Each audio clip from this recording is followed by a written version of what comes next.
शफी हज उमरा टूर्सच्या वतीने औरंगाबाद रोडवरील सिटी लॉन येथे तरबियती कॅम्प घेण्यात आला।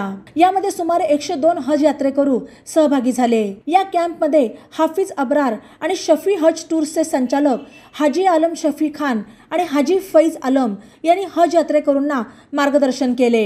हज यात्रा कशी सुलभ आणि सोपी होईल यासाठी यात्रेकरूंबरोबर हाजी फैज आलम आणि त्यांचे सहकारी वेळोवेळी मार्गदर्शन करणार असल्याचे यावेळी सांगण्यात आले।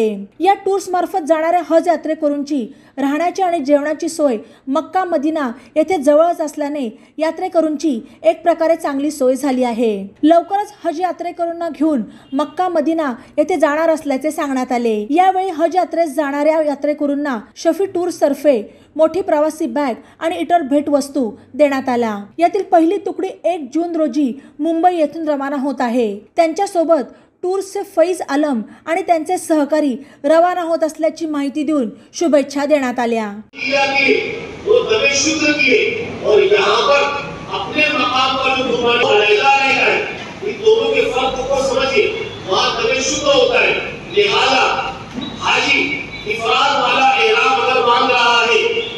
हज और उमरा दोनों जाएगा एक शख्स पहले उमरा करेगा, उमरे के पूरे अरकानात करेंगे और उसके बाद जो हलक करने का रहता है माल निकालने का वो नहीं निकालेगा, बल्कि उसी एहराम में रहेगा, हज का इंतजार करेगा।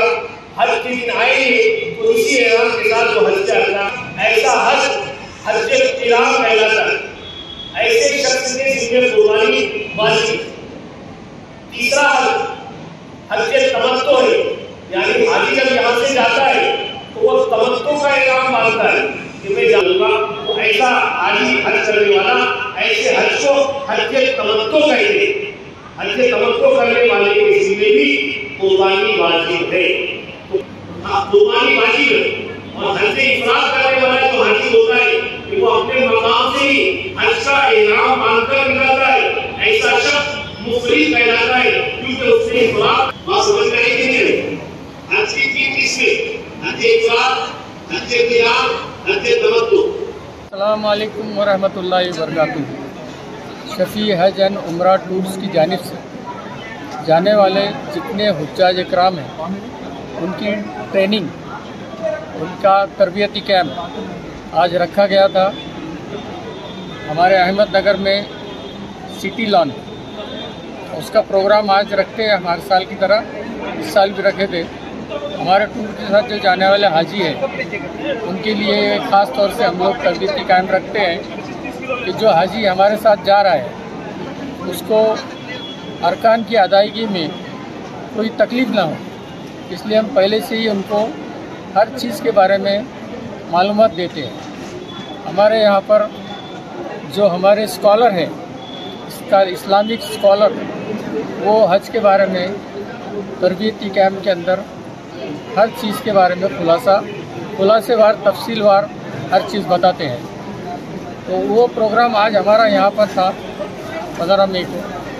अब इसके बाद में आज ये प्रोग्राम हुआ और हाजियों को हमारे तरफ से जो तोहफे बैग वगैरह हम देते हैं वो आज यहाँ पर दिए जा रहे हैं और हाजियों को सब तरतीब बताई जा रही है। इसके बाद में हमारा जो ग्रुप जाने वाला है 1 जून 2024 1 जून को हमारा ग्रुप जाने वाला पूरे हाजी इंशाल्लाह हमारे सब साथ में ही जाने वाले हैं। कितने? तो हमारे 102 का हमारे को कोटा मिला है गवर्नमेंट की तरफ से। तो 102 हाजी हमारे इंशाल्लाह 1 जून को यहाँ से मुंबई से रवाना होने वाले और उस तरीके से हमारी पूरी तैयारी सब हो चुकी है इंशाल्लाह। और 1 जून को हम लोग यहाँ से जाएंगे, मुंबई से रवाना होंगे। अस्सलाम वालेकुम व रहमतुल्लाहि व बरकातुहू। आज 15 मई यहाँ पर अहमदनगर सिटी लॉन्स में हमारा आज ओरिएंटेशन का प्रोग्राम था। अल्हम्दुलिल्लाह बहुत अच्छे से सब हो गया है, सारी मालूमात दी गई हाजियों को और हाफिज अब्रार जो उन्होंने हम सब अरकान के बारे में बताया है। हर साल के मुताबिक हमारा प्रोग्राम रहता है, इसमें हम हाजियों को जैसे पूरा गाइडेंस करते हैं, तरबियत देते हैं सब, जैसे 40 दिन का सफ़र कैसे करना है और कब आना है एयरपोर्ट पे, एयरपोर्ट के लिए क्या एहतियात रखने हैं, वहाँ पर क्या चीज़ें रखनी है, आपको डॉक्यूमेंट्स क्या कैरी करना है, फिर हज के अरकान में 5 दिन में कैसे चीज़ें करनी है, कौन सी चीज़ें करनी है, कौन सी चीज़ें नहीं करनी है, और उसका पूरा इंतज़ाम कैसे रहेगा, हमारी जो स्टे वगैरह हरम के करीब में स्टे रहता है हमारा 5 स्टार होटल में मकारी मस्जिद जो हम लोग काफ़ी सालों से ले रहे हैं, उसके बारे में सब होटल के एकोमोडेशन, टिकट के बारे में और हमारा जो पूरा सफ़र है 40 दिन का, उसके बारे में पूरी मालूमात दी गई है हमारे ज़रिए से, शफी हज उम्रा टूर्स के ज़रिए से जाने वाले हाजियों के लिए। इस साल 102 का हमारे को मौका मिला है और इंशाल्लाह 1 जून को हमारा ग्रुप रवाना हुआ है। पूरे हाजी इंशाल्लाह एक ही साथ में एक फ्लाइट में जा रहे हैं इंशाल्लाह। इसके अंदर 1 जून को निकलेंगे इंशाल्लाह, 1 जून को है। लेटेस्ट बातम्यांसाठी ई नवा मराठा यूट्यूब चॅनलला सबस्क्राईब करा आणि बेल आयकॉनवर प्रेस करा।